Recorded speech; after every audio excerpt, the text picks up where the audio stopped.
Razi's mentee. So I will let Dr. Razi and Afifa drive the show today.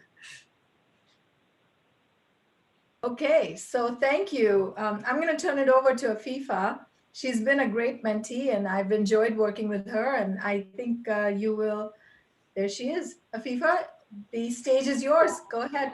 Yes, thank you, Dr. Ansari, and thank you, Dr. Razi. It's truly a pleasure to be here, not only to listen, but also to introduce our speaker for today, Mr. Mohammad Hannan. But before I give his bio, I would like to thank City Foundation for giving me such a wonderful opportunity to be here. I've been enjoying the program and I've learned many things from it. So now let me introduce our speaker for today. Mohammad Hannan is a senior consultant at Deliotte Consulting. He has more than 5 years of experience in cloud architecture. At Deliotte, he works on creating and developing hybrid cloud-based solutions with a focus on networking and security models. He also helps the clients in addressing their long-term digital transformation challenges. Hannan has a bachelor's degree from Mufakamcha College of Engineering and Technology in the field of electronics communication engineering. So during this talk, Mr. Hannan will cover his journey of developing projects for Texas Instruments and Synopsys. Additionally, he will also cover the recent developments in the semiconductor space, which present the exciting opportunities to the upcoming graduates. Students will learn how to engage and choose electronics projects with the industries and develop projects during this presentation. So I'm looking forward to this presentation as well. And if you have any questions, you can feel free to either put it in the chat box or raise your hand. Thank you, sir. And Mr. Hannan, can you please go ahead with the presentation? Thank you so much, Afifa and Dr. Razi. Much appreciated. Although I must say it makes me feel so senior, which I don't like to, so it's too formal. But thank you so much for doing that. I really appreciate this. So hi everybody. As Afifa. Thank you. Yes, sir. Sorry, I think there's some background noise. So as I was saying, thank you so much for having me. I think it's a pleasure to be with SETI for second year running. One of my roles is sort of serving as a mentor for a couple of people back in India and then sort of helping them navigate their career aspirations and things like that. Now, what am I going to cover today is a bunch of topics. First and foremost, I think as students of ECE, we need to realize that we are at a very big inflection point. I don't know how many of you follow news very intently, but as you may observe or as you may have heard, there is a huge shortage of semiconductor chips all across the globe. Now, what does that mean is people like us are going to be in very much demand for the next 5 to 10 years, and that is only going to increase from here on. So I'll talk a bit about the challenge, the different areas and avenues that you can pursue as an ECE engineer, and then more specifically, what did I do as part of my journey all the way through here. Additionally, I was told that, I have 50 odd minutes to present. So I'll probably, take a pause every 15 minutes or so as I cover a section. And then, please feel free to stop me, feel free to ask any questions. I want this to be more interactive rather than me just talking and showing some slides and then you guys, not getting much out of this. So, as I said, let's be very informal. Please feel free to ask as many questions as you would like. So with that, I'll go ahead and try sharing my screen. Please let me know if it's up. This one. I'm going to try and share my entire screen. Is this up?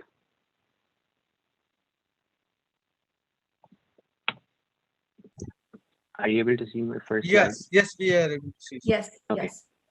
Thank you so much. Okay. So I'll just give you a gist of what I'm planning to cover today, and then we will go about it. So let's start with an overview, right? Why are we here today? I think it's very important to understand the context of what is it that you as an engineer, and more importantly, as an ECE graduate can bring to the table in any conversation, be it career-wise, be it technology-wise, or be it society-wise, as a matter of fact. then let's take a bit of a couple of steps back and then understand what exactly do we tend to do in ECE. What are we supposed to do? What do we tend to do? And how are those two things slightly different? So let's try and find ways to understand what are the differences there. Then most importantly and very much relevant to today is what are we seeing in the industry, right? This is something that I have been working closely as part of my work as well, understanding how the global semiconductor market is changing drastically with so many things that are happening. Then I'll talk a bit about my timeline. Why did I do whatever I did during my engineering, and how did that tie into my future goals? How was I able to navigate those challenges and etc. And then we'll talk about a bit, how you can go from here as students. And I'm assuming you guys have pre-final years or final years. And then let's talk a bit about your project as well.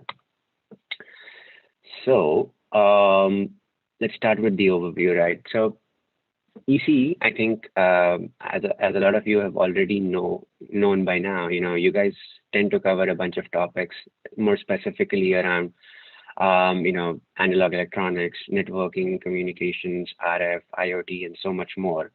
But as a student, now that you're looking at your career beyond engineering, right? So let's say you're in your pre-final year or your final year, what opportunities does it offer you? So in terms of career, I think definitely you guys can choose to go into core engineering, pursuing areas such as VLSI design, networking, communications, so on and so forth. But what it also offers you is a couple of other opportunities in consulting, things like networking, things like communications, things like RF, and so much more. So don't ever be under that assumption that, oh my God, I'm an ECE engineer, so I cannot do anything else outside of electronics. There is so much more that you can do that you don't just realize right now. So I'm here to tell you, I'm a prime example of that. Choose one subject that you love, probably networking, probably electronics, or probably communications. It can be anything under the sun. You can do so much just with that one subject. The limits are endless. There is so much possibilities to that. So that's, in a nutshell, what ECE can offer to you, right? But what you can offer to the subject and what you can offer to yourself in terms of your career is making sure that you're picking that one subject, right? Making sure that, while you are comfortable academically speaking about everything that you're learning about, pick up that one topic, pick up that one, core electronics or not core electronics subject possibly that you love, and start diving more deeper into that. Now, what I mean by that is, let us say you love, networking. So let's say, and in your pre-final year, you decide that networking is something that you're interested in pursuing. So you should also already start thinking about what is it that you can do differently in your networking subject. How best can you utilize the subject that you're being taught about, as well as making sure that those small initiatives that you take, things like maybe, writing a small, possibly doing a small project in networking. It could be as simple as emulating a switch in a virtual model, understanding what are the different certifications for networking that are out there. There are so many possibilities, right? I'm just giving you very few limited examples, but it's much more beyond this. We will cover more of this as we go deeper into this topic, but I just wanted to set the stage so that you understand, you're not pigeonholed into one topic because you're doing ECE. You have endless possibilities because of this, right? Subjects, I don't want to go much deeper into this, but what I wanted to do was, as you guys start getting into the industry, right, in terms of ECE, these are the broad categorizations that you will see in terms of how the job market is defined, right? If you're more interested in analog circuits, analog devices, you're probably more aligned towards the analog industry, right?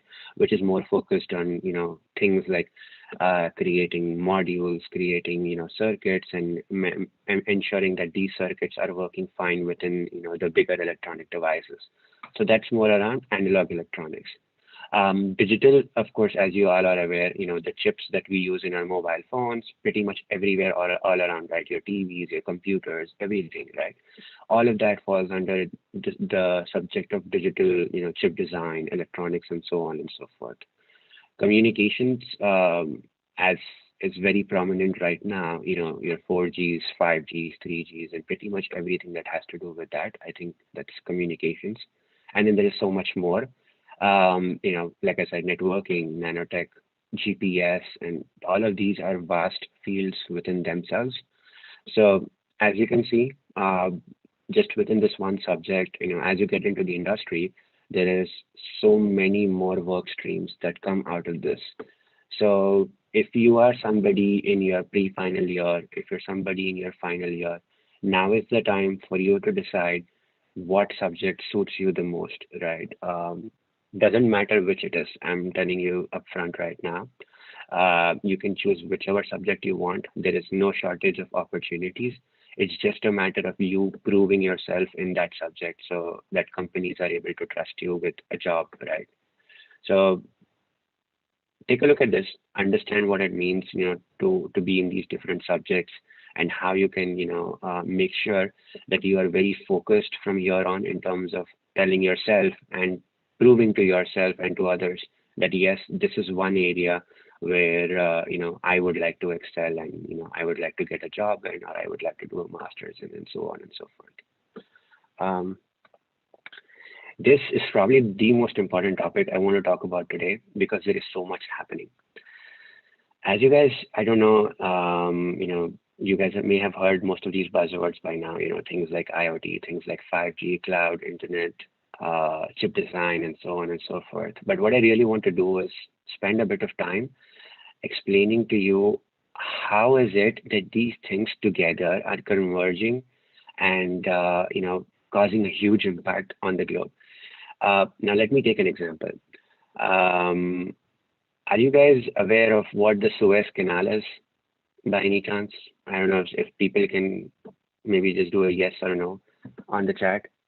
So for those of you who don't know what Suez Canal is, it's a port that's in Egypt, right next to Egypt, and it is one of the most important ports in global supply chain.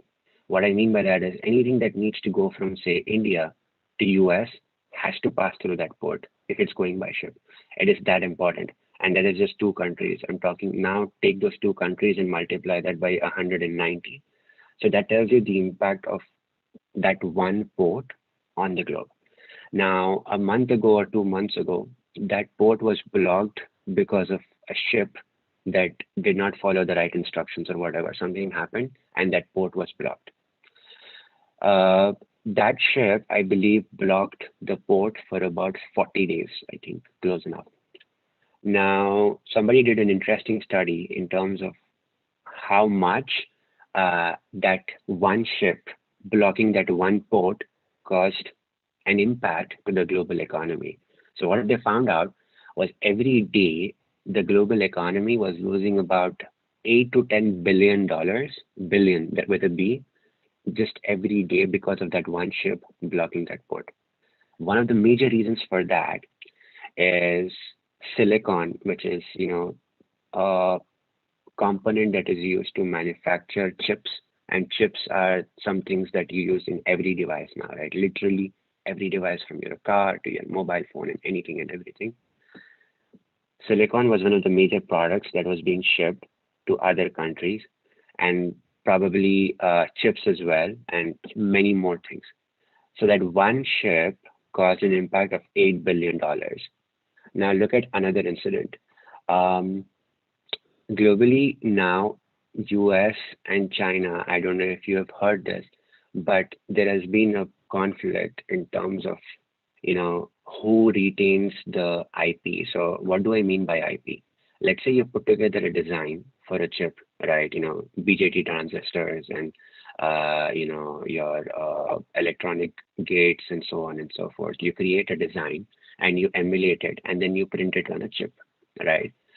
Now, if you have created the design, ideally what should happen is you retain the design. If somebody else, let's say me or Ansari sir, wants to use that chip, we have to pay you a royalty, or we have to make sure that we acknowledge that you are the owner of the design.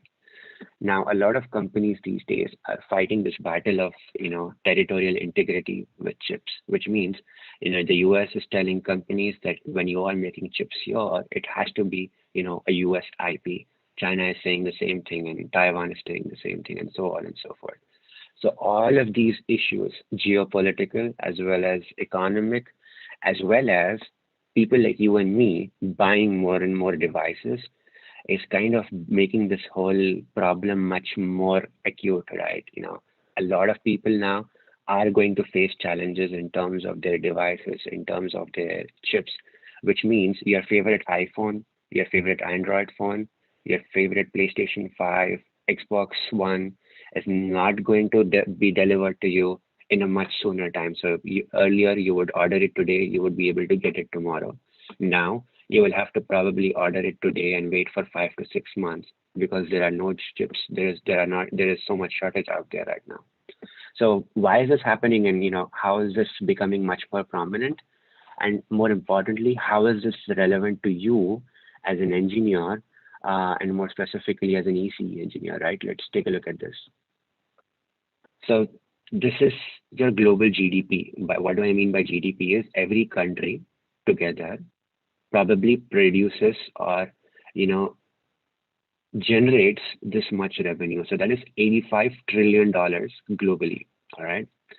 Now, just electronics electronics by that, I mean, engineers like you and me, ECE engineers are working for these companies. Just electronics generates $2 trillion, okay? And within that, more specifically, companies like Synopsys, companies like Texas Instruments, the companies that you have heard are core electronics companies. They generate 475 billion. That is like easily 50, close to 30 to 40% of the electronics, and in turn about, I'll let you do the math, between 5 to 10% globally. And then what do I mean by foundry, right? Which is sort of that last triangle, the last pyramid that you see, which is 63 billion. Foundries are basically places where your chips are manufactured. As an engineer, by now you should know this. You guys create chip designs on your computer, and then once that chip design is functioning, for example, let's take the example of a regulator, right? All your transistors are in region 2, everything is right. Then once the design is right, you send it to a foundry for the design to get manufactured, which means they take an electronic wafer and they imprint that design on that wafer so that it becomes a proper chip. So those are foundries. And foundries are at the heart of the problems that we are seeing right now. Any foundry in the globe needs 3 years to completely function, which means because there is a shortage right now in chips, people are building more foundries.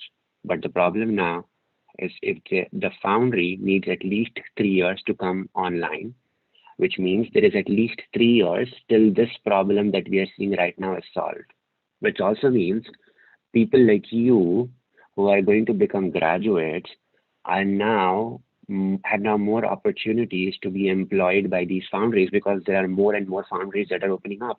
So you have a sure shot, goal in front of you. Let's say you're an ECE engineer and you're interested in digital electronics.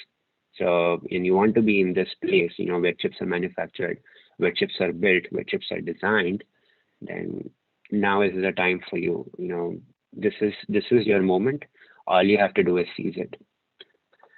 So this is just, I wanted to make sure that you guys understand, what are the different avenues that you can, pursue globally. So as you can see across the map, everywhere there is a semiconductor company. There is no place in the globe where you can say that there is no, electronics company that is not present out there. Maybe very, very few, but pretty much anywhere, Europe, Asia, Southeast Asia, US, of course, Americas, and even Russia for that matter, right? And in Japan, anywhere across the globe, as long as you are somebody with a talent and who understands this field, I don't think there is a shortage of opportunities, especially now. This is a chip design process. I don't know how many of you, I'm pretty sure most of you are already aware of this, but I wanted to make sure that you understand, this is something that is going to be very important to you as an engineer, right? And there is so much that you can do in any of these places. This is the starting point where, you design a chip, right, on your computer. I'm pretty sure most of you have used these softwares, right? Things like Cadence, things like Simulink, and other softwares. I don't want to bore you with the names. So what you do is on your computer, you create a design. It can be a very simple design. It can be the most complex design, but you have to create it first, run a simulation. And then once you run that simulation, what happens is it tells you that, yes, this chip is in this region. This is going to be the output. This is the input voltage range, etc., etc. Once it satisfies your criteria, it goes to a wafer manufacturing plant, where a foundry basically, where what happens is that chip gets implanted on a silicon wafer. That is why silicon is most important to semiconductor companies. Then it gets packaged, tested, and then it goes to different OEMs. OEMs are companies like original equipment manufacturers. These are companies like your Apples, your Samsungs, your Nokias, and everybody who use these chips, and they kind of use many different chips to create one device. And then as you can see, all of these words, right, which are very hyperactive right now, things like mobile, IoT, cloud, compute, so AI, analytics, and so on and so forth. Everything is dependent on this one process. Any of this process breaks, a chip design breaks, a wafer breaks, package, testing, OEM assembly, anything breaks, everything here is affected, which means in turn, everything that you and I use on a day-to-day basis is affected in chart. So next time somebody asks you, what do you do as an ECE engineer, show them this slide and tell them that I make or break all of these things that you use on a day-to-day basis, okay? I'll take a pause there. It's been about 20-25 minutes. Any questions before we move on to, how can you guys leverage the opportunities available to you so far? I just wanted to make sure you understood what is it that you do and how is it that you can create an impact on the society around you. So I'll pause for a bit. Maybe any questions?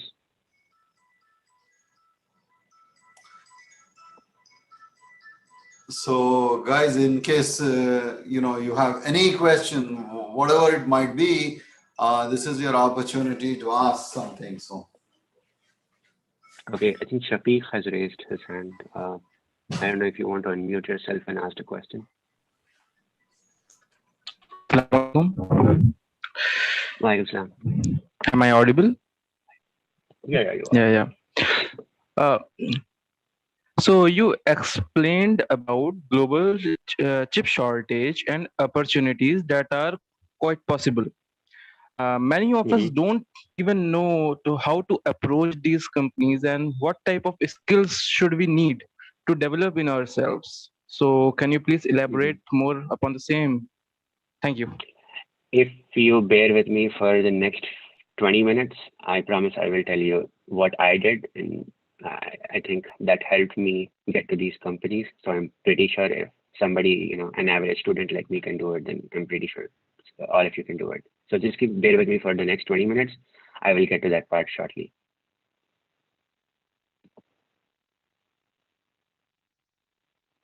Any other questions? Okay, I'm seeing something in chat. Defining specification of a design. Sorry, I don't know what this means, but are you asking what does it mean by chip design? All it means is, you open up a software just like you're opening up PowerPoint, right? I open a PowerPoint, I create a slide. You open up a chip design software, and what you do is emulate the devices, your transistors, your diodes, circuits, and resistors, inductors, much more, right? So all it means is opening up a software, understanding what problem you're trying to solve, and then creating a design to solve that problem. That is what you mean by chip design. All right. I think we've got questions. So let's move on, just to be mindful of the time. So Shafiq was asking about, what is it that, how do we get to know about these companies and how do we get to those companies? So there are a few things that need to happen before you do those two steps also, right? See, what you guys need to realize is as a graduate, especially in India, where you have about 5 to 8 lakh people just graduating engineering every year, or there is much more than that, I think. I think there is just 5 lakh engineers graduating from Andhra Pradesh, if I'm not wrong, every year. So there are 5 lakh engineers graduating from engineering. That means there is at least, close to 50 to 60,000. If I divide just that figure, by 10 or whatever, there is close to about 80 to 90,000 engineers who are graduating ECE just in AP, Andhra Pradesh. Now multiply that by 30, multiply that by, so many more institutes and so on and so forth, which means it's that much tough for you guys to prove yourself. Now, I'm not saying it's impossible. I'm not saying it's very difficult. All I'm saying is you need to make sure that you're doing a focused effort from early on in order to get there. What do I mean by that?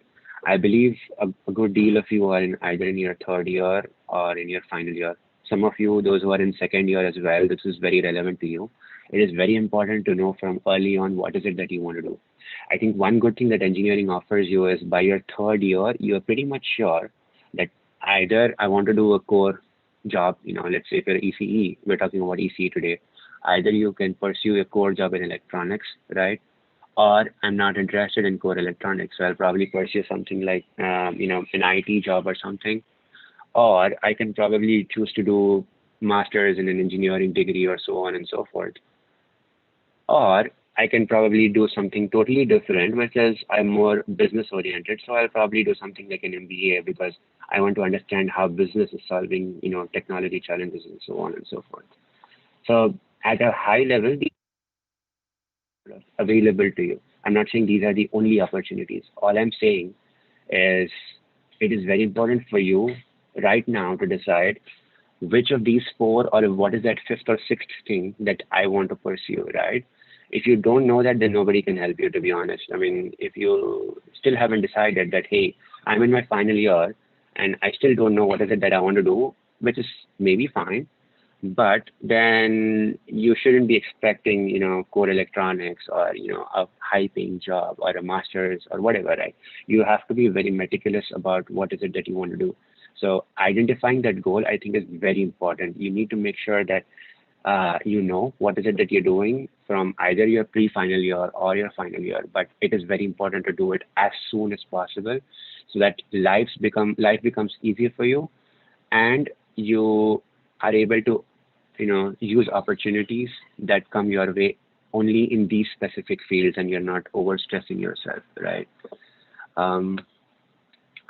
Let's understand what it means to kind of go into each of these specific areas. Probably, let's start with core electronics, right? Like I said, I told you all the subjects, VLSI, analog electronics, IoT, so on and so forth. If you choose those subjects, if you like those subjects, then probably core electronics is a place for you. What this means is you're going to be working in companies that solve electronics challenges, right? Devices, circuits, probably your mobile phones, what goes into your mobile phones, chipsets, communications, how do you solve communication challenges, network on your mobile phone, networking in computers, and there is just so much more. That is majorly what core electronics is. Now, one thing that you will hear me talk more and more about is projects. I can tell you from experience that as an engineer, if you're just studying the subject, trust me, that is not enough. If you're telling me that you're an 85% graduate, you're a 90% graduate, you're scoring 95% in your exams, that is still fine. But if you're not doing projects, then you're not doing anything. Trust me. Why do I keep emphasizing about projects? And I will emphasize upon projects much more as I go into these next slides. Is projects is the only thing which will tell a recruiter or a college or anybody in the outside world that yes, you are able to do something on your own. What do I mean by that? Let us say this year you were in your pre-final year and you learned about microprocessors and microcontrollers, right? You studied all about 8081, you studied all about 8086, you completed the whole book Mazidi and Mazidi, which is sort of the Bible of that book, that subject. But if you haven't done a project, and if you've just scored 80, let's say if you've scored 90 out of 100 in that subject, still, what practical proof exists that can tell me as an outsider that you know the subject, right? Anybody can score high marks in an exam just by studying for 2 weeks, probably for 3 weeks, and that is it, right? You sit in every class and you don't study anything, you can easily pass the subject. Still, engineering is that common these days, right? How is it that you can set yourself apart? So go back to that number that I told you. Imagine now there is 1 lakh students that are graduating in ECE from your state, right? Your goal is to be the top, the first person for anything extraordinary in that 1 lakh group. What does that mean? Your competition is the other, 99,999 people. How do you set yourself apart? Now, let's do a bit of math, right? Let's say 1 lakh people are graduating. Now, eliminate 50% people because they are, probably, average students. They're not so interested in engineering. They're just doing engineering for the sake of it. So that leaves you at 50,000 people. Now, out of those 50,000 people, you're trying to be the first. You're trying to be one out of that 50,000, right? 50,000 people, probably let's say 10,000 or 20,000 of them will have a distinction in their engineering. So now your competition is the 20,000 people. Now tell me, if 20,000 people have distinction, if 20,000 people are superstars in their engineering, and there are only 100 jobs, how will you set yourself apart? The competition there is 1:200. For every seat, there are 200 people that are applying, right? How is it that you will set yourself apart? Is projects. If you do a project in the subject that you love, that tells a recruiter, that tells a company, that tells a higher education institute in the US or in the Germany or in the Europe or in Japan or anywhere in the world, right? That yes, you love what you are doing and you can prove that by doing a project. So that is why projects are very important. Now, if you choose core electronics, coming back to the slide, what does it mean is you choose something like a VLSI design, you choose something like a networking project, you choose probably an analog design project. You can do anything. The possibilities are endless. But make sure you're doing something. And when you do something, make sure you let others know of your work. What do I mean by that is, right, you're doing projects today in your pre-final year. You're trying to do, let's say, you do, probably you emulate a microprocessor in your lab, right?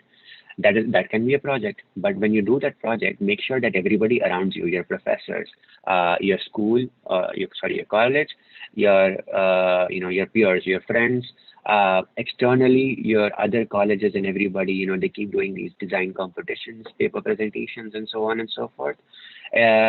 Try being a part of those exercises, because when you do that, everybody else around you knows that you are doing something extraordinary, and that is one of the most important things for you to set yourself apart, to become that one in that 20,000 people. Okay, so that is very important if you're choosing to do this, core electronics related opportunities within the job market. MNC IT firm, pretty straightforward. Trust me, all you need to do is be pretty decent in your academics, which all of you are. I'm pretty sure of that. That is why you are here. You need to care about your career, which is why, again, you're in SETI. Now, more importantly, you need to know something, right? So if you're an ECE engineer, you need to acquire certain skills to probably do an IT job, right? I'm not saying you need to do much. You need to acquire something that is drastically different. All of you are able to script your microprocessors and microcontrollers, right? You write code for that. All you need to do is just use that same logic and learn a different scripting language. It can be Python, it can be C, C++, it can be anything. But once you know one scripting language, it becomes very easy for you to understand anything else. That is why when these companies come to your college to recruit you, if it is an MNC company, if it is an IT company, the first question that they're going to ask you is, do you know how to code? And one of the most important things for you to know when coding is algorithms.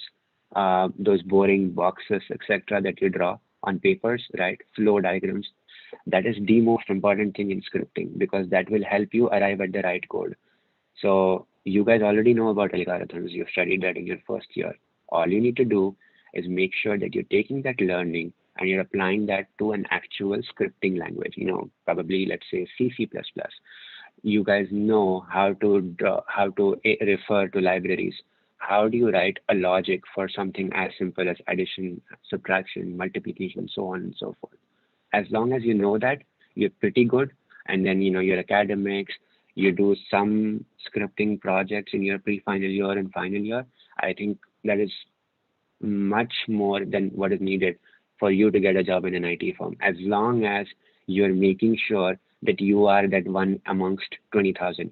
Because for 20,000 people, there are possibly 5 to 10,000 IT jobs that are out there in the market right now, which means you have much more chances of getting an IT job just because the market is much bigger for IT compared to electronics right now.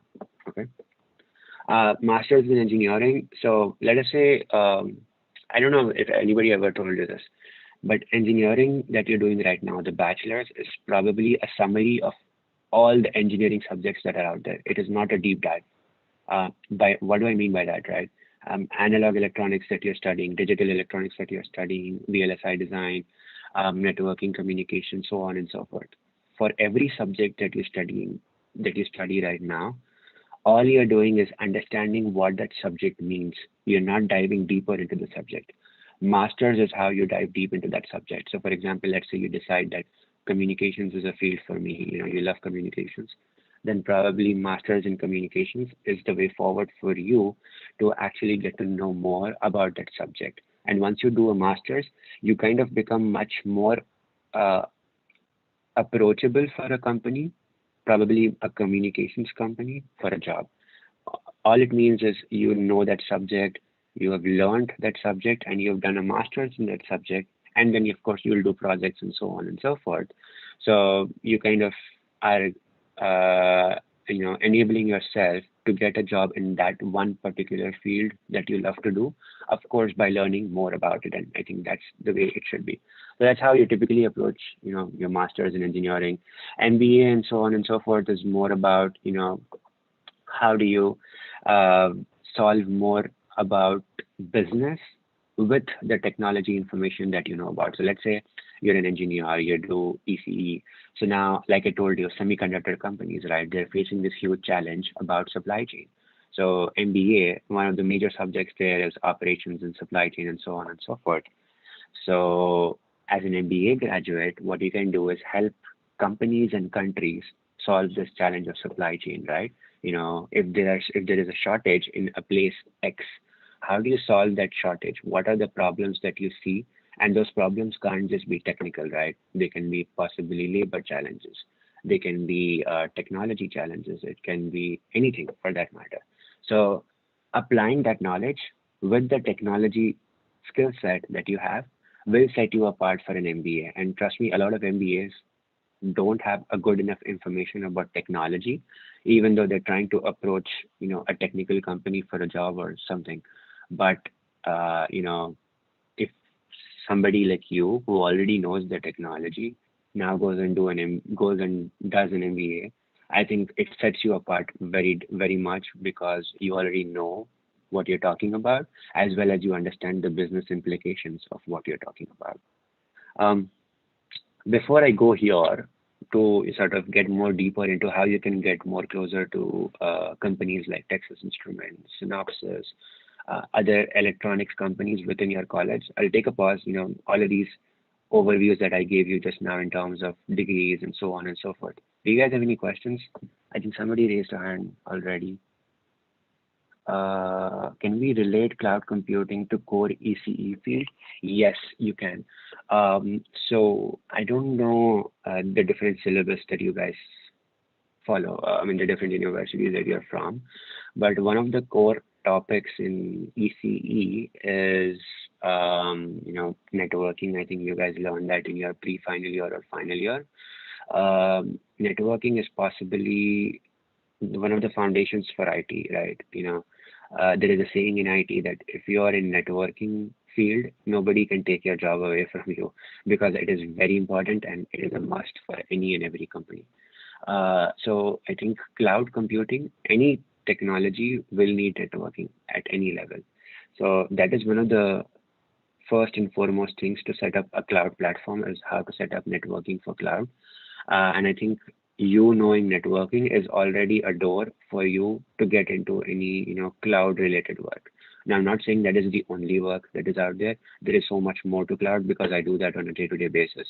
But as an engineer, or as somebody from an ECE field, knowing about networking, knowing about scripting, the coding that you guys do, the algorithms that you guys write, and then understanding how all of these are used in cloud will kind of help you understand cloud more deeply. And I think that is one of the ways you can get more deeper into cloud computing.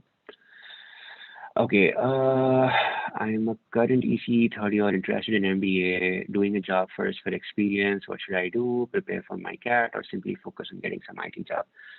Okay, there is no one answer for this, I think. Some people will tell you, and both the answers that I'm going to tell you are right. You just have to choose which answer applies to you.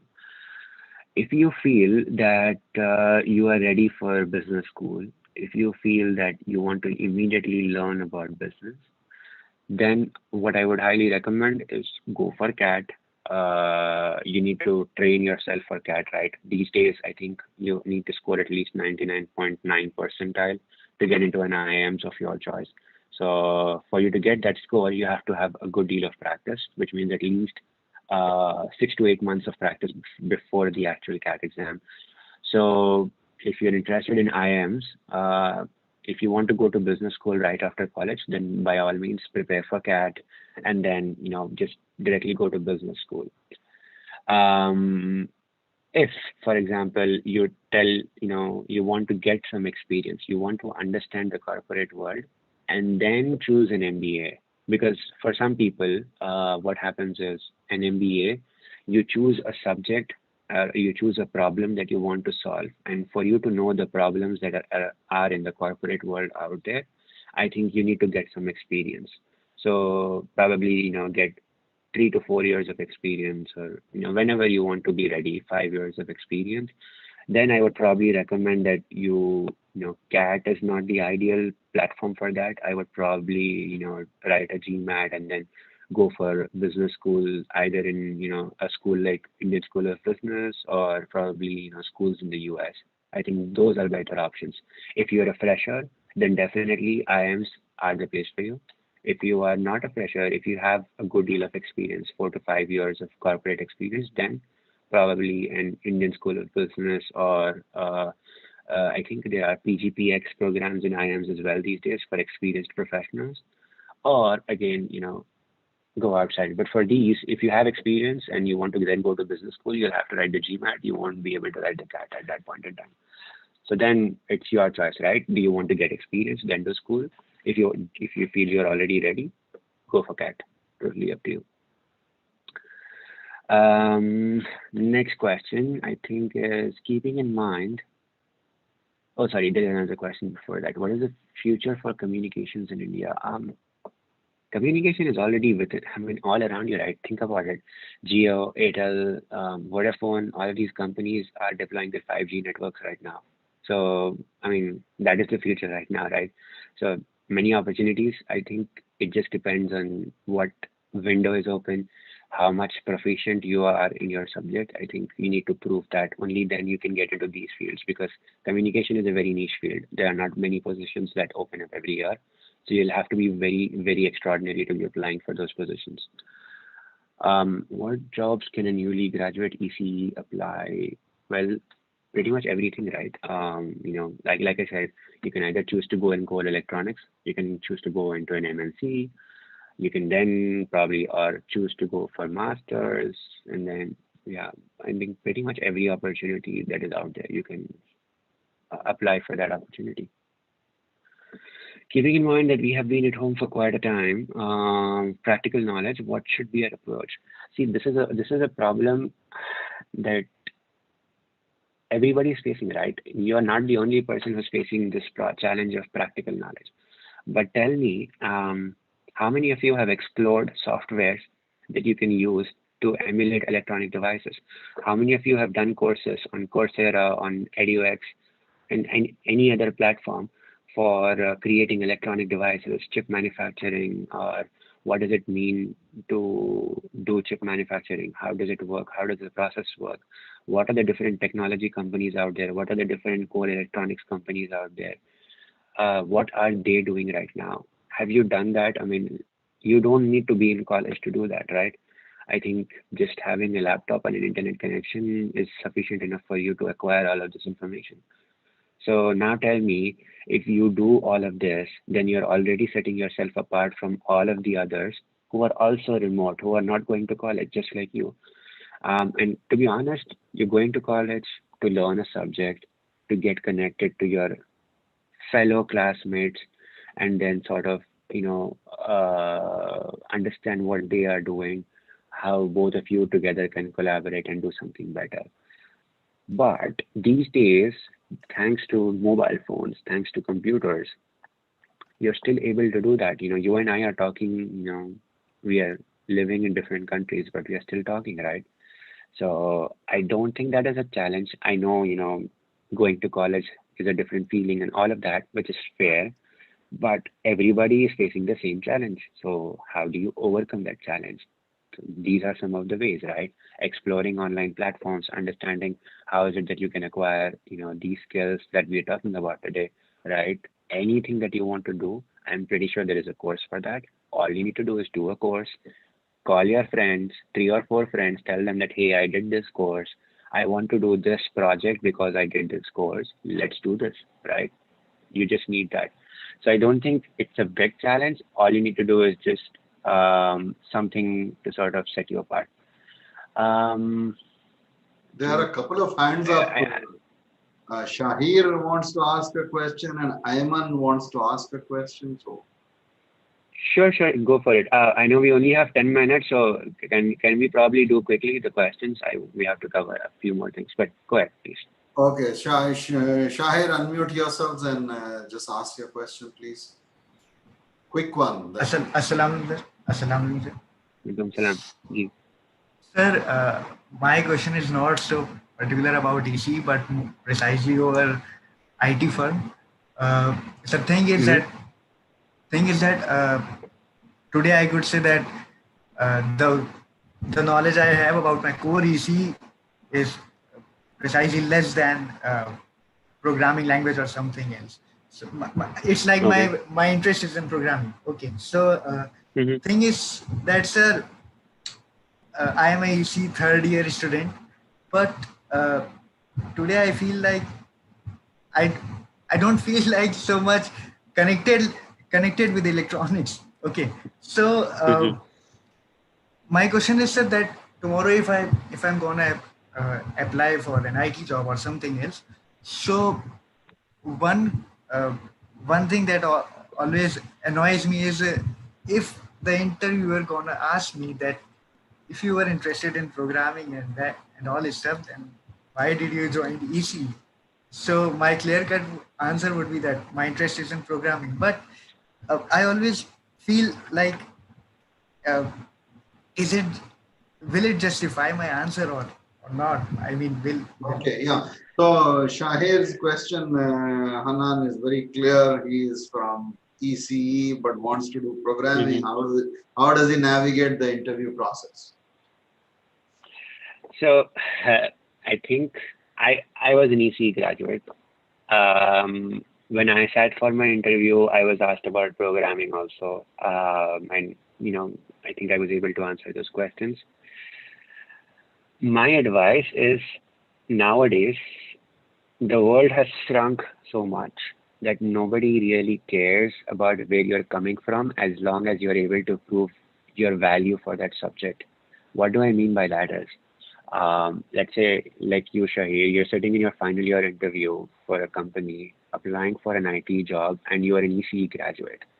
Now tell me, when companies usually come to campus, they tell you about, a cutoff criteria. There is something called as a criteria to apply for a job. That I don't know if you've already seen this, but in that they clearly tell you that if you are an ECE graduate, if you are a CSE graduate, if you're an IT graduate, if you're in EEE, whatever, you are eligible to apply. Now tell me, if the company is already telling you that you're eligible to apply, why do they care about it afterwards, as long as you're able to prove your value in the subject, right? They don't need to know, they don't need to worry about you did ECE, you did X, you did Y. All they care about is, can this person add value to my company? And how do you prove that? Is knowing about the topics that they are going to cover in the interview. As long as you know those topics, they have already filtered you through the cutoff criteria that is now past, academics, your extracurriculars, everything. Those are what matter now. And then specifically to ECE, I don't think it is very different from your typical IT jobs. Like I said, networking, the coding that you do for your microprocessors, for your microcontrollers, as well as, in your first years, I think you guys learn about C, C++, C# and whatnot. And then you guys learn about algorithms and so much. So it's not that ECE is, completely different from IT. It is related in certain ways. And then you doing ECE can also provide you an advantage over other students. For example, if it is a mechanical student versus you, I think those are two different people, right? Mechanical students don't have any idea about, coding or scripting or so on and so forth, because they don't have those subjects. But for you, at least, you know what it means to code. You know what it means to write a program for a microprocessor, for a microcontroller. So use that as your answer when you're talking to companies. And 9 out of 10 times, nobody even asks you at this point, because they've already set the cutoff criteria. They've already set the selection criteria. So it's irrelevant to them at this point. Yeah. Ayman has a question, Hannan. Ayman. Sure. Go ahead, please.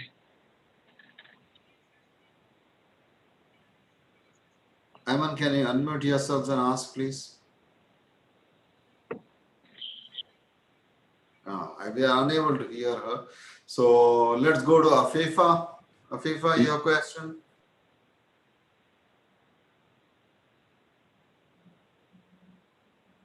Can you ask your question, Afifa? Yes, sir. Yeah, I want to know that in this practical world, we definitely have to come out with a project in future or wherever we go for a job or anything. But what if we face a failure in if we experience a project failure? And I also want to know that if you have ever felt like this, if you have ever experienced a project failure, how did you overcome that? Oh, good question. Great question. So at the outset, remember, projects are for failure. Remember that.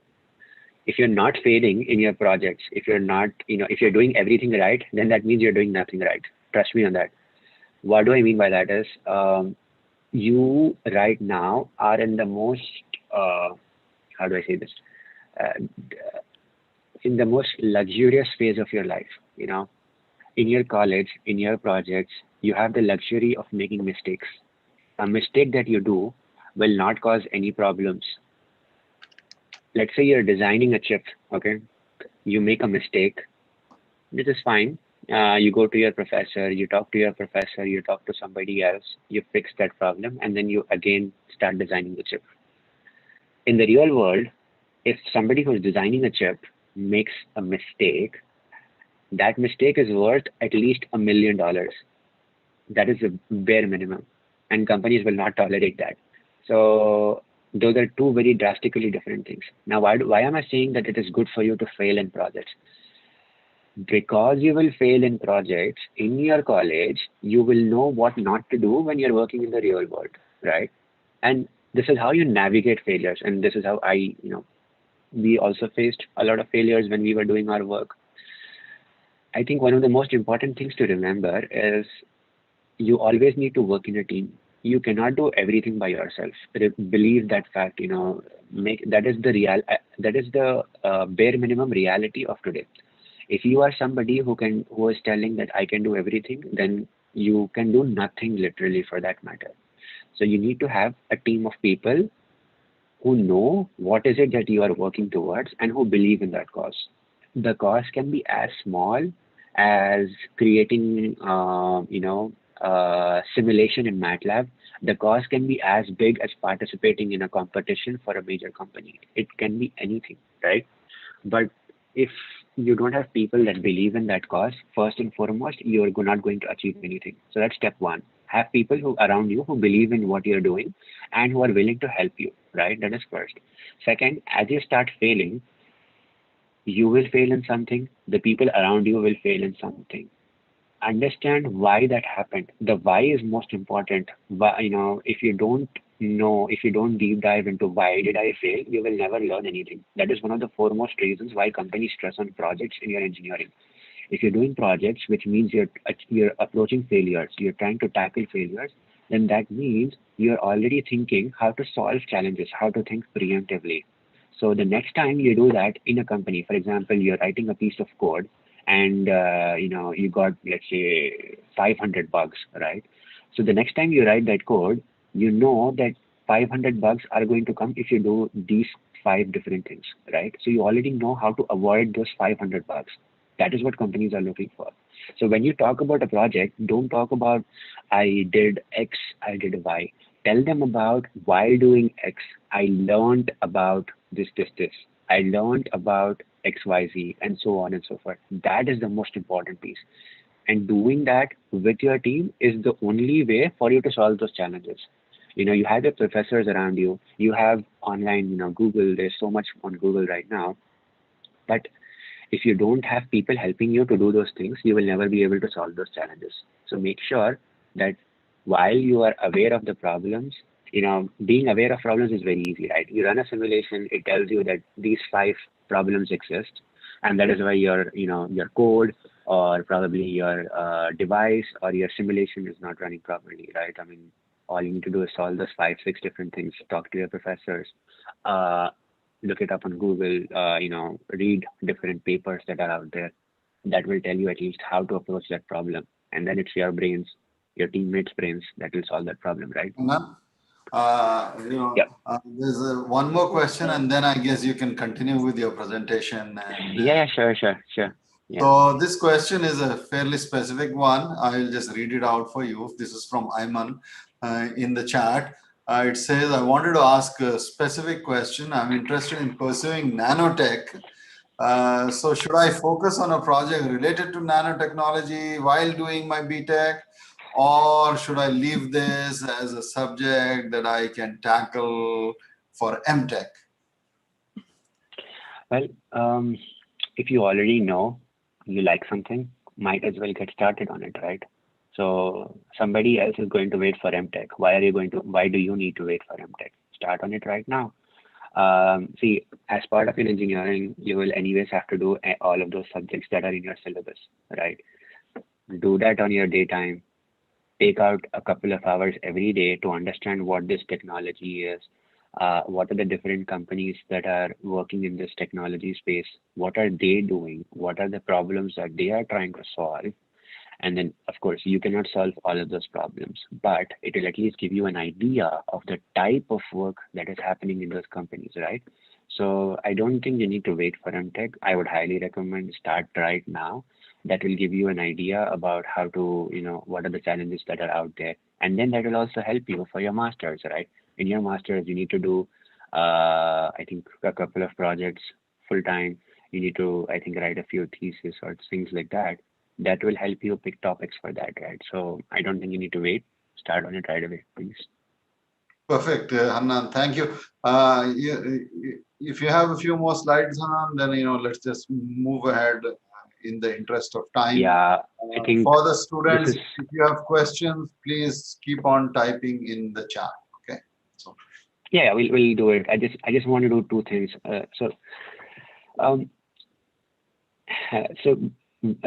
In the next, I think I'm going to set a bad precedent, but every time you sit in a session, right? Every time somebody tells you something, ask one of these questions.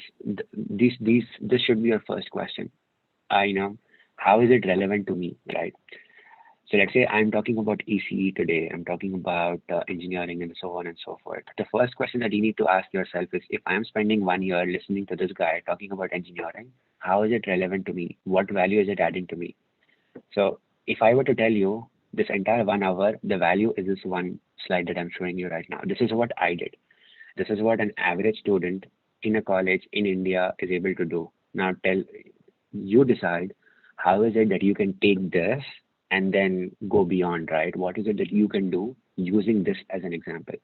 So I think most of you are in your third year or final year, but I just want to walk you through what the timeline was, at least for me. And this is for me. I did this in real time. That is why I'm talking about it, okay? First year, pretty much the basics, right? You understand what engineering is all about. You understand, what other colleges are doing, what other syllabuses in other colleges and things like that. And how is it your engineering is different from any other engineering that is out there? How is ECE different from mechanical? How is ECE different from IT, CSE, and so on and so forth?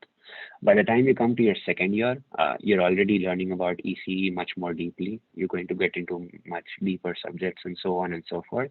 This is where you start identifying, how is it that you can do small things, right? For example, in your labs, we are probably being taught MATLAB. We are probably being taught any other analog devices subject, right?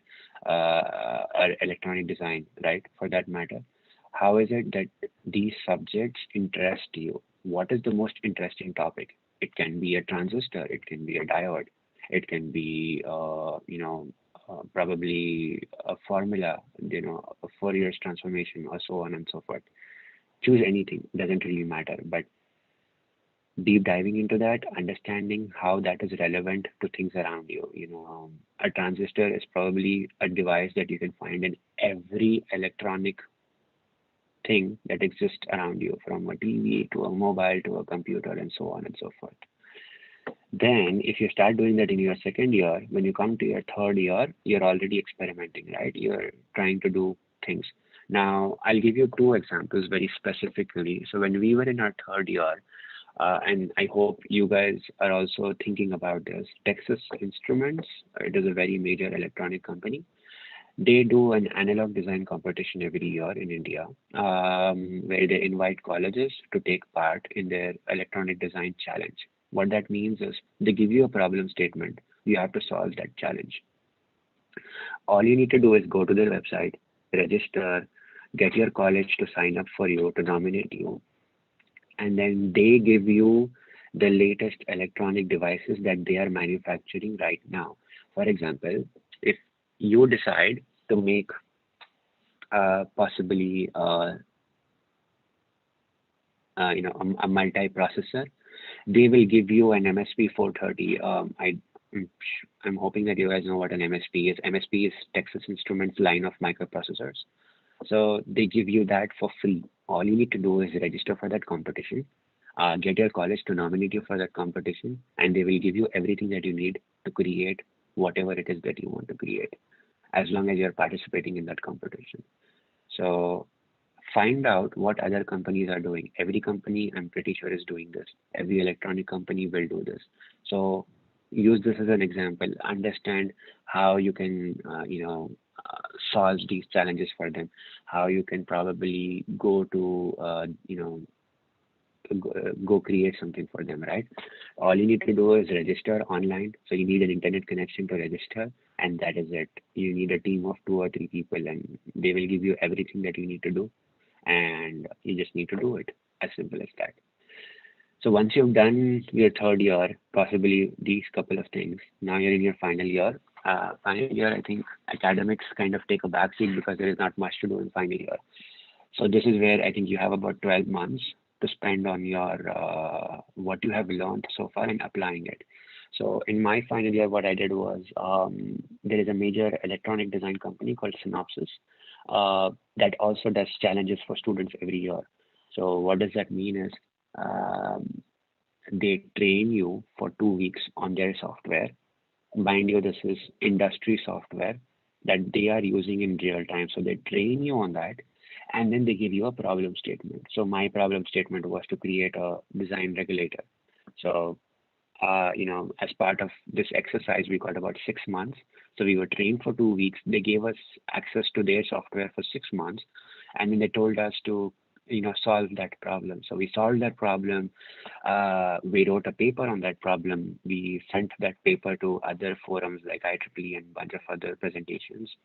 And I think that was one of the most exciting things that we did in our final year, to be honest. I mean, I don't remember much of the subjects, but I remember this project from my final year. So it was that interesting for me, at least.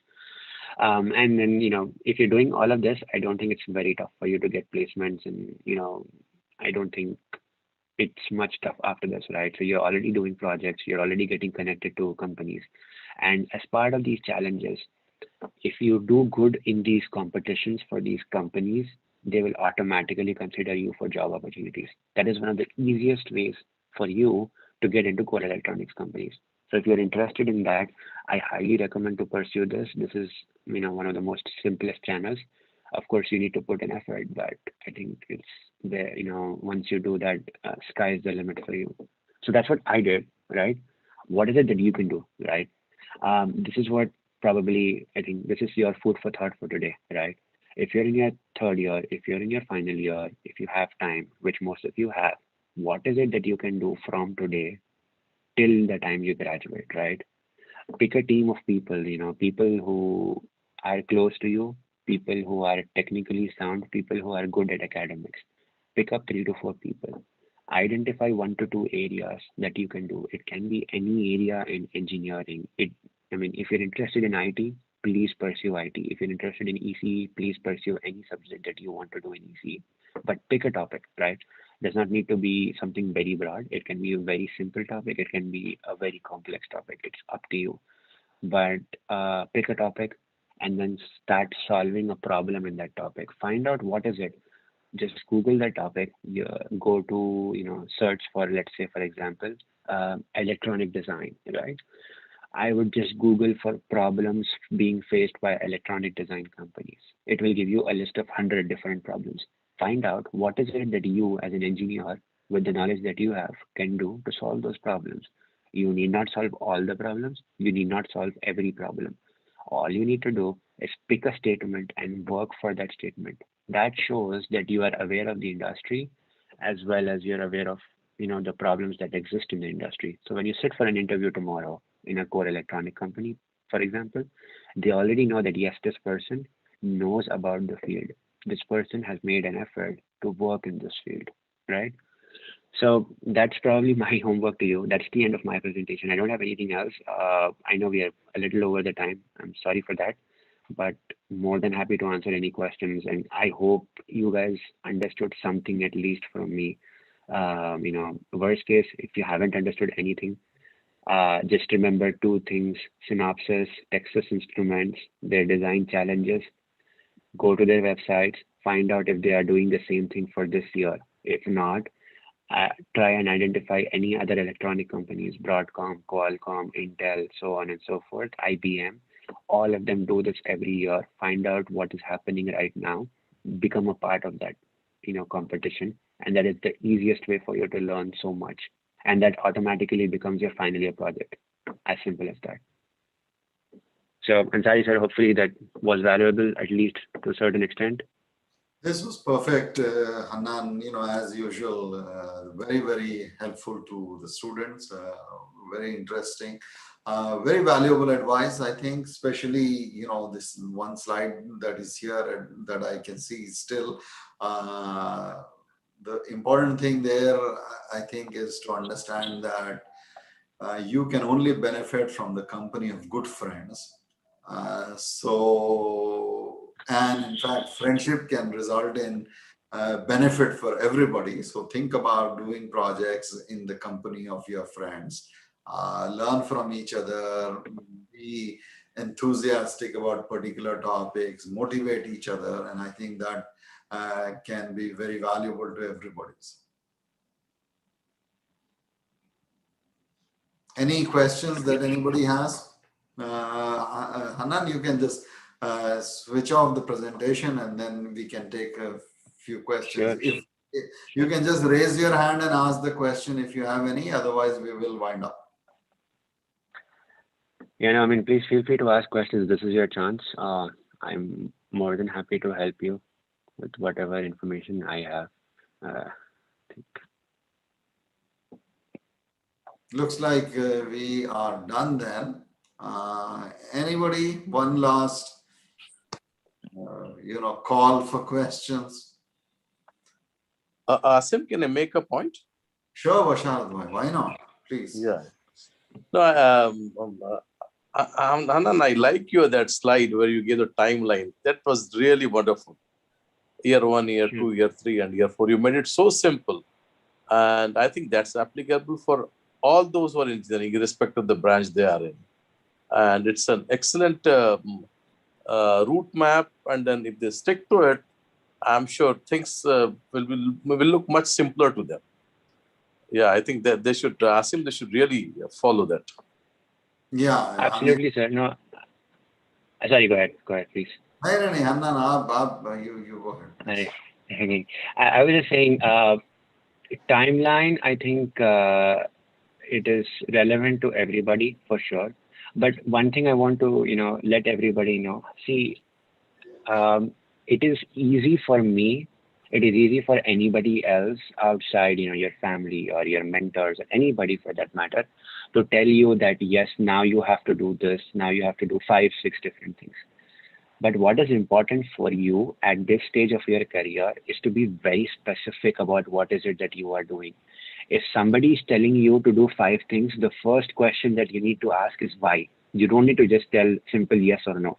Ask them this question. Why is it that you are telling me to do this? If I am investing my time in doing 5 things, how is it adding value to my career? Start asking this question more often. If I am telling you today to do these 5 different things in engineering, I showed you my timeline. If I am telling you something, your first question to me is, okay, Hannan, you're telling me to do these 5 things. Why should I do this? Why should I not do something else? And my answer would be, I did this in real time. I experienced this while I was doing my engineering, which means it is a tried and tested pattern. And trust me, following tried and tested is always much more simpler. I'm not saying path breaking, but it is much more simpler. But what that also means is you as a student can create your own timeline. I'm not saying follow just my timeline and only my timeline. All I'm saying is this is an example. This is a frame of reference. Use this as a frame of reference. Ask that question to yourself, to your mentors, to your professors, to your friends. What can we do from this that will add value to our careers? If you are not doing that question, you're doing yourself an injustice. Always keep asking that question. Anybody tells you to do something, the first question that you should be asking is, why is it that I should do this? Why can this, if I do this, does it add value to me? If not, then what's the point of doing it, right?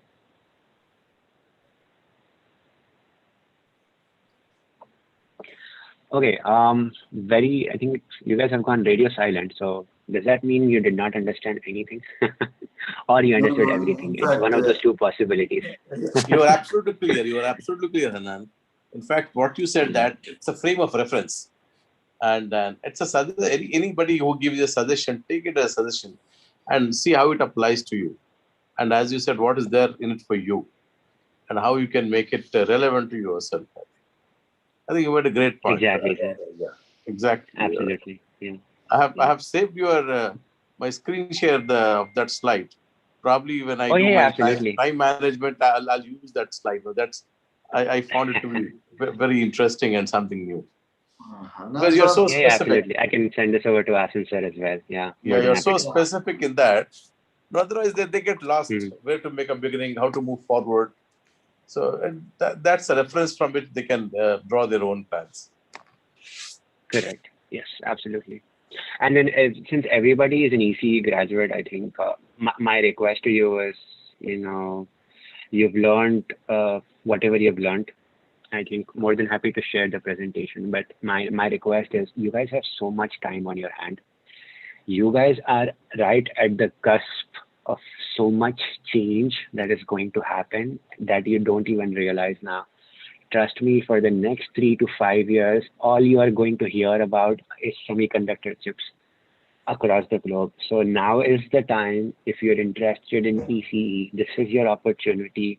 Take this, use this to the best available benefits that you can, and do your best. Give it your best shot. Inshallah, I don't think if somebody as average as me can do something in this field, people like you who are doing extraordinary, mashallah, you guys are getting mentored, you guys are getting so much. I mean, sky is the limit for you. So don't ever feel that you are lost. Don't ever feel that you don't have a window of opportunity. Don't ever feel that you are in a field that does not have much scope. This is the field right now. There is in infinite scope right now in this particular field that you are part of. Asim, do you have a couple of minutes more? Yes, Bashar. Yeah, I'm more than happy to. I would like the mentees to really, at least three of them should speak for half a minute and tell what change they have noticed in them from the beginning of this program in last whatever 12, 13 weeks. At least three of them should tell us. Like the talk today, it was such a great. It gave you a sense of direction, and then and what you need to do, and what is there in for you. So simply, what changes you have noticed in them, in yourselves, in this past 11, 12 weeks? Quickly, otherwise we will be holding you unnecessarily. And this is again an opportunity to speak in a public environment. So, and there is no one right answer. Excellent. Somebody has started. Listen, never lose an opportunity to talk. If somebody gives you a chance, grab the opportunity. Don't leave it. Yeah, sure. Yeah. Hello, Yes. sir. See, somebody has raised his hand. Yeah. Sorry, go ahead. Hello, sir. Sir, may I go ahead? Yeah, Shahid, go ahead. Yeah, go ahead. Sir, actually, let me tell you, my mentor is himself only, Mohammad Hannan, sir. So there is a lot of, there are changes. Still, I am progressing. I try to speak in several sessions, and I always been shy and kind of student. So there is a change in my vocabulary or something, or in my self-confidence, self-esteem, and regarding my career also, career choices. So it helped me a lot, and it's still improving. So thank you, sir. Thank you. Good, Asim. We have 6 hands raised now. I would love if everybody can speak for very short. See, when you can identify what improvements you're seeing in yourself, that's the biggest encouragement. It encourages you to move further. So that's why I speak out. Yeah. Asim, number is increasing. I think we should listen to them.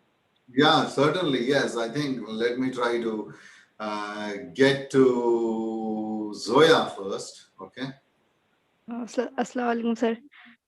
Sir, I want to tell that we always have a feeling that sorry we always have a feeling that computer science branch is very more prior to any of the fields, and in these epic pandemic situation, there is a lot of scope in computer science only. So I have a feeling that I chose a wrong branch, because all the jobs and scopes are related to the CS branches.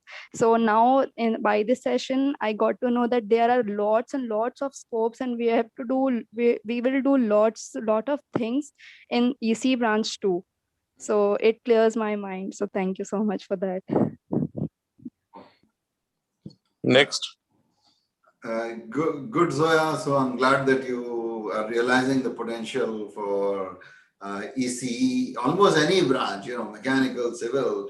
This is just the beginning of your career. You have about 50 years of productive life, and you can do many, many things. Just look at Hannan, he himself changed over the years so much. Okay, let's go to Shafiq. Assalamu alaikum, sir. Wa alaikum assalam. So I would like to mention that I got Hannan sir as my mentor through this program, and the overall experience of this program is quite very enhancing I learned to plan, to execute, to improve my communication skills, and it increased my confidence. Also, I would like to mention that today's session enhanced my knowledge and confidence about my field, that is electronics and communication engineering, in which currently I'm enrolled. Earlier, I had a misconception that this field does not provide much opportunity to its students, but today I got many things clear. Thank you. Okay, very good, Shafid. You can speak very well, as is clear to all of us. So you should continue to take every opportunity. Nazir. Thank you, sir, for this wonderful opportunity to let us speak for some time. I am really thankful to everyone for conducting these events regularly and increasing our morale, because during this pandemic time, everyone nowadays remaining at home, maybe thinking something, we cannot do anything or like that. Alhamdulillah, SETI has helped me a lot to come out of that.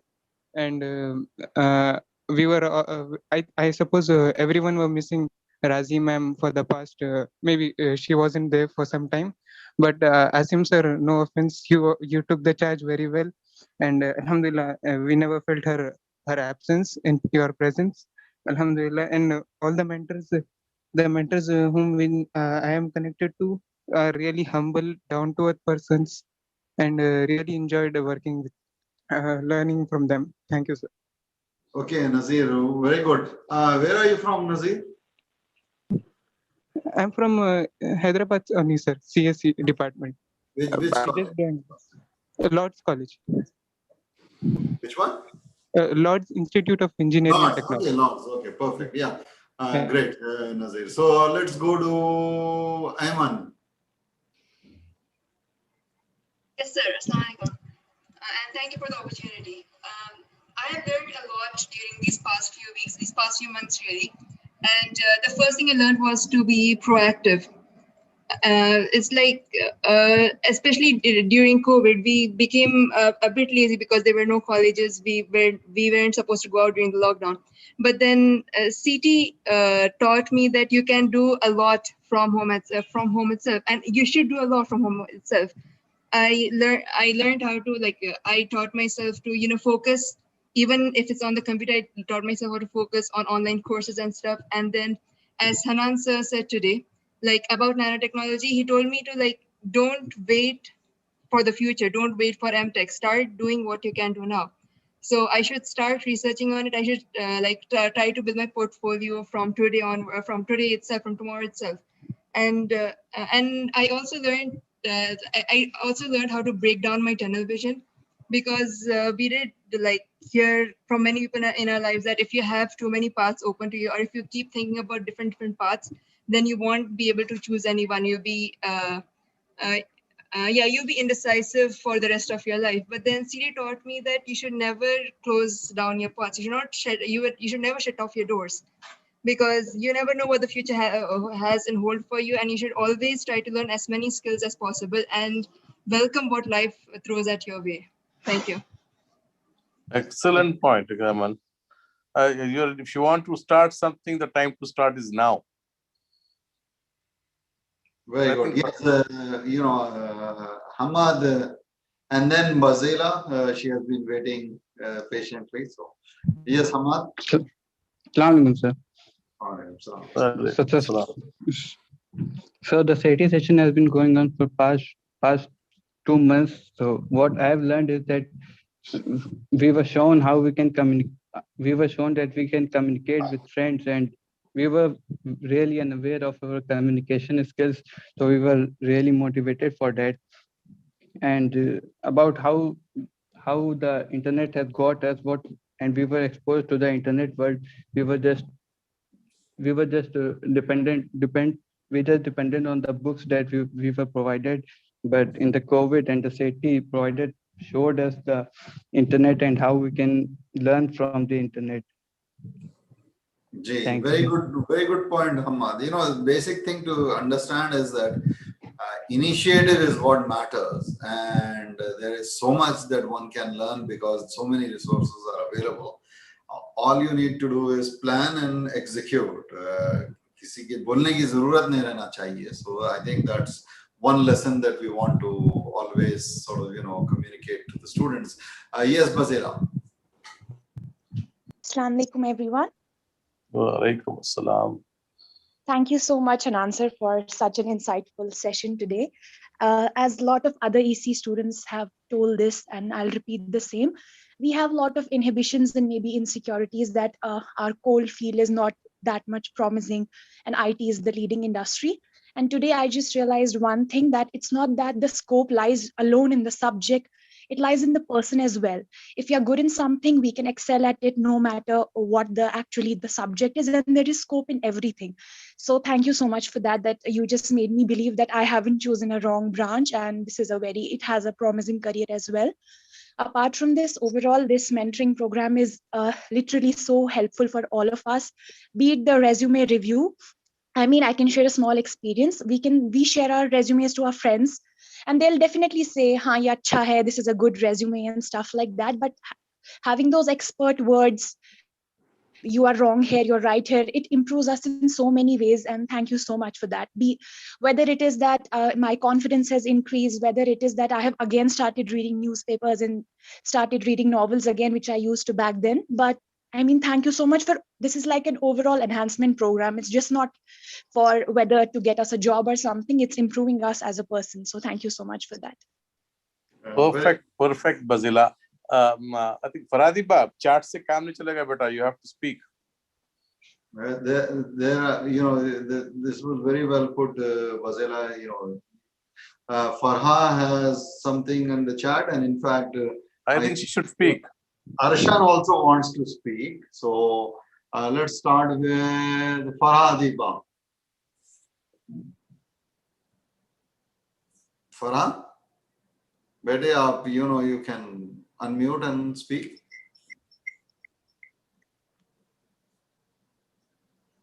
We will not move forward, Farha, unless you speak. बात तो करना पड़ेगा बेटा. This is always the first time. चलिए बात कीजिए.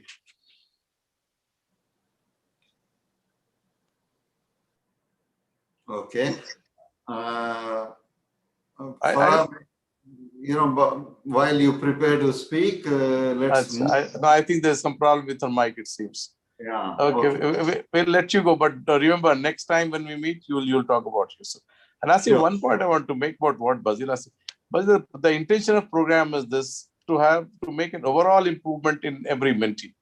That is the intention, not to just make you a good professional, but better human being. You should know yourself, where you stand, what is your ultimate goal, what is the route map going to, how you're going to achieve your goals. And then all the mentors and then speakers are coming to you. They really want to help you. That's why they're giving all kind of points and tools. That is the intention. And then one thing we want all of you to remember throughout your life. Inshallah, you all will progress in your life, reach higher positions. Look back and remember that the community sometime at some point in time, they held your hand to pull you out of whatever difficulties you're facing, and this you will transfer it to the younger generation thereafter. Yeah, I think Basharat Bhai is making a very, very important point. Remember that, for example, today Hannan, took 1.5 hours of time from his life just so that he can come and present in front of you. Maybe 5 years down the road, 4 years down the road, you may want to, do the same for others. And so it's absolutely important for all of us to sort of, not only think of ourselves, but also think of the community and what we can do for everybody. Arshan wants to speak. So Arshan, can you unmute yourselves, please, and speak? Yes. Assalamu alaikum. Walaikum salam. I'm very much thankful for City Foundation for handpicking me for this mentorship program, and Alhamdulillah, it was a very great session today. Not only this session, but from last three past months. Sessions have been wonderful, and hence I'm waiting for my presentation. When I got to know you have to present something at the end, I made my point at that time of period कि भाई I would present on city. So I have decided my topic as what is city foundation and my honest review as a city. I'm eagerly waiting to present, and thank you Asam sir for always being there.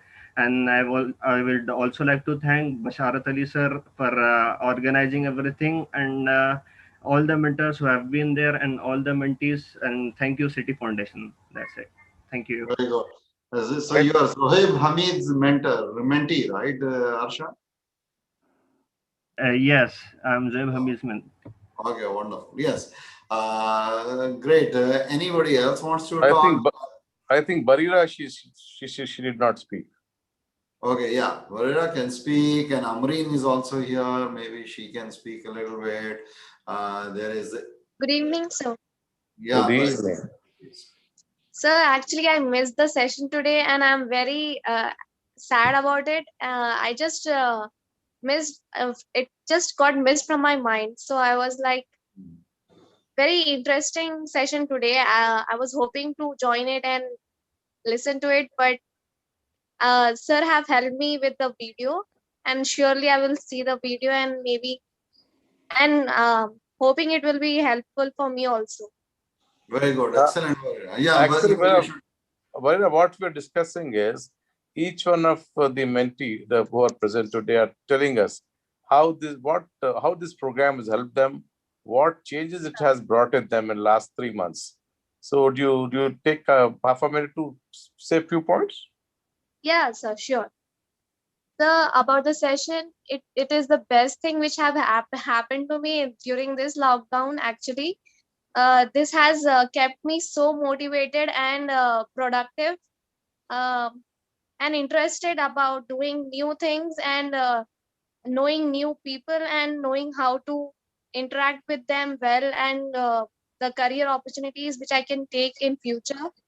And it really has helped me a lot, and I'm very thankful for joining this session, sir. Excellent. Yeah. Sayyada, there is Sayyada here. There is Amreen. If you want to, unmute yourselves. Afifa has raised her hand. Maybe let's start with Afifa, and then just putting on alert Amreen and Sayyada if you want to add something. Yes, Afifa, please. Yes, sir. Actually, I want to agree with Eamon. Like she said that lockdown we are facing laziness kind of stuff. Like that's a true fact. It happened with many of them. And like we are having this program, CETI Foundation, it has benefited a lot. Like we could get out from that stuff of laziness, and we could concentrate on other things, on our specific goals and all. So I would like to stress on this specific thing that no event can be successful like without the people who dedicate the resources and time to make sure that everything is flawless and perfect. So that will be thankful for all the mentors, and my mentee, my mentor, Dr. Nazneen Razi, also helped me a lot in achieving my goals, and I've been focusing in a very proper way. So I would like to thank everyone for this. Afifa, you should know that if you succeed, we succeed. That's why it's very important for you all to succeed in your life. And that will be our success. Inshallah. Sayyada? Yes, sir. Assalamu alaikum. Walaikum salam. So the session was really helpful. I'm thankful to all my mentors. We all needed a start, and SETI provided us with the perfect start. As Hannan sir told us, we need to be a bit different, and SETI has available to all the resources, and now all of us have gained a lot, and we are clear in mind to various career opportunities we can take. Inshallah, never Thank look you, back. This is just the beginning and much to explore. Yeah. It's very, very heartening to hear all of you. And I think many of you, almost all of you, are excellent in your communication skills. Of course, everybody needs to improve in life. But you have the whole world in front of you, and you can achieve almost anything that you put your heart to. So Amreen, yes, please. Assalamu alaikum, sir. Walaikum assalam.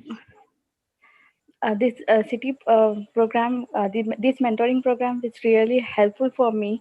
That uh, I I used to program these things to do now, but this program has helped me to do the things on the time, like the reading that in the breakout sections we have done.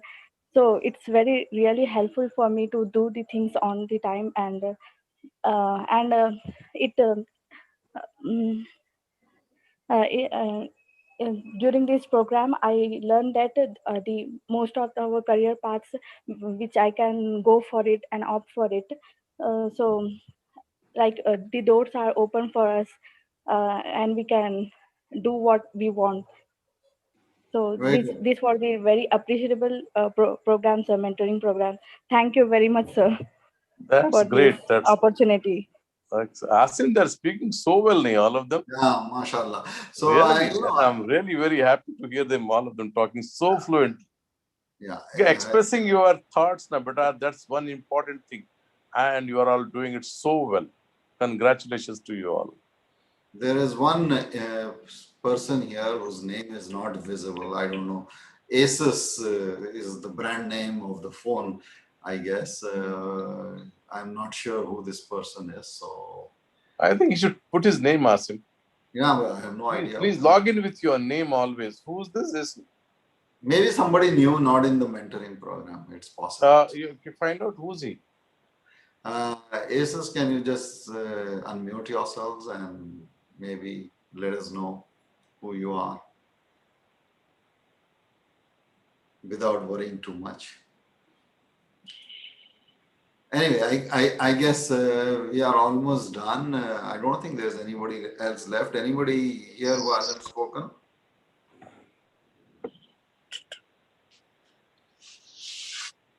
Very good. Excellent. So, kya Visharad bhai? I think yeah, thanks everybody. Hannan, it was really an excellent session, Han. I came late, though I'm not from this line, but really, it made me feel so nice when I was able to understand. I'm sure that the students from of ECE this must have been very clear to them. Yeah, in fact, I mean, it was a phenomenal session, Hannan. Thank you once again. You did it last year, and again this year. It has been very, very. Thank you so much. I'm hoping that this was at least very, somewhat helpful. But if there are any questions, more than happy to, connect offline and talk to any of these mentees. Sure, More and than happy it would Feel be free to great reach out. Yeah. They can always write to you. Yeah.